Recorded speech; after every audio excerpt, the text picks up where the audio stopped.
All right, welcome to this explainer. Today we're diving into something pretty profound, the massive structural shifts that happen when a nation's entire architecture of power is dismantled and rebuilt from scratch.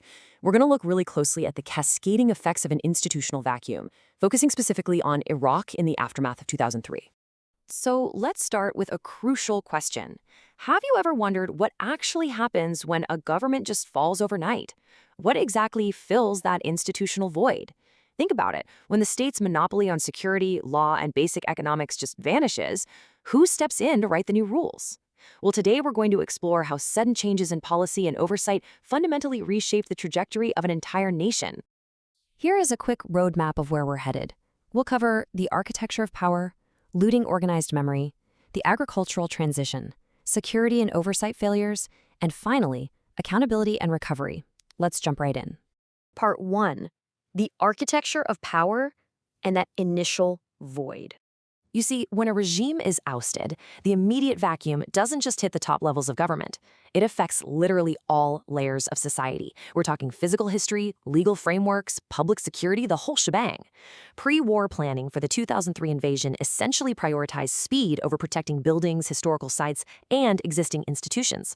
The strategy called for a really fast invasion with fewer troops. What that meant in reality was that there was virtually no structural plan in place to secure the country's vast cultural and civil assets. And this lack of planning created massive, immediate vulnerabilities, effectively opening the floodgates for absolute chaos.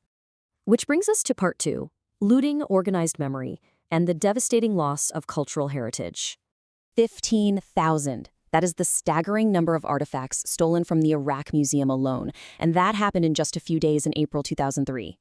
Because the post-war planning simply didn't designate resources or personnel to safeguard these institutions, the cradle of civilization literally saw its history carried right out the front door.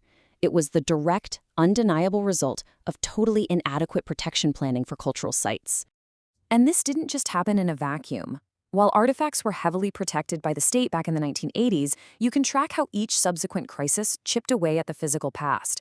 You had internal pressures in the 90s, then that massive 2003 vacuum, the industrial-scale looting by ISIS years later, and even the recent COVID-19 pandemic.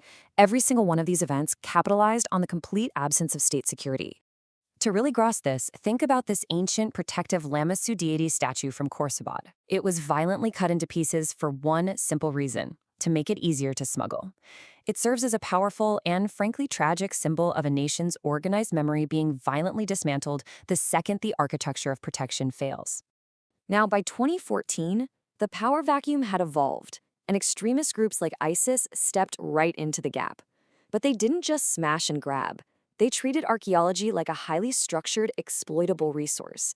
They literally set up a department to issue permits and levied a strict 20% tax on illicit digs. The local diggers kept the other 80%. They essentially institutionalized the destruction of history to fund their operations. Okay, moving to part 3, the agricultural transition, focusing on biological and economic autonomy. Back in 2004, the Coalition Provisional Authority issued Order 81. This completely transformed a generations-old informal seed-sharing system among farmers into one strictly governed by international intellectual property laws. It introduced rigid patent protections that really favored corporate agribusiness. Now, I want to be super clear here.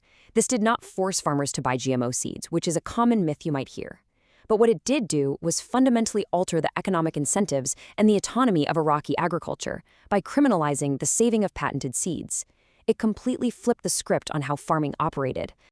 And this connects to a really fascinating, though heartbreaking piece of the puzzle.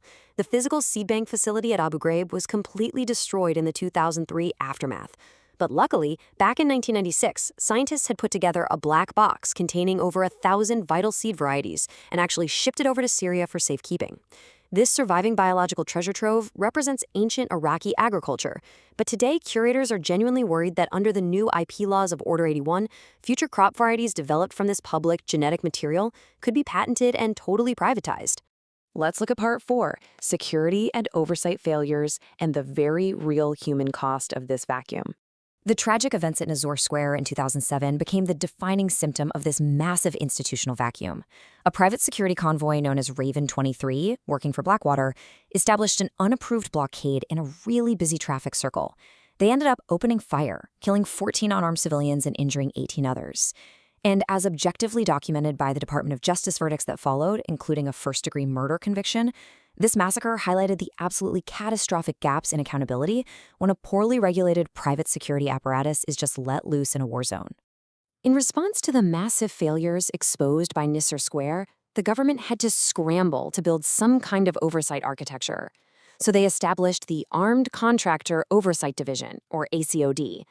This was a complex, centralized attempt to actually track private security forces, coordinate with the State Department, and mandate strict incident reporting that, incredibly, just didn't exist before.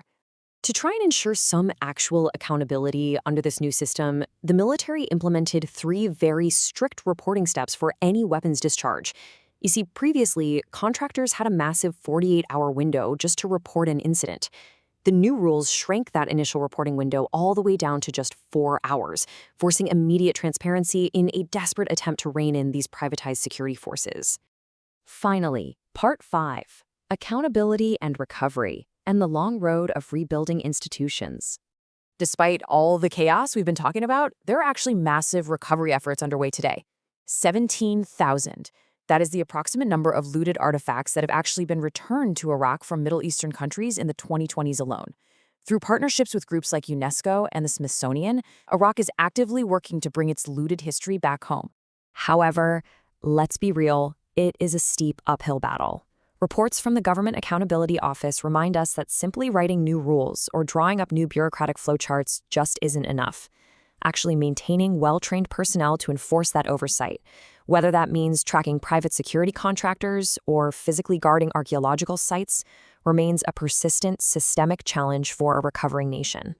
So, I want to leave you with this final provocative thought.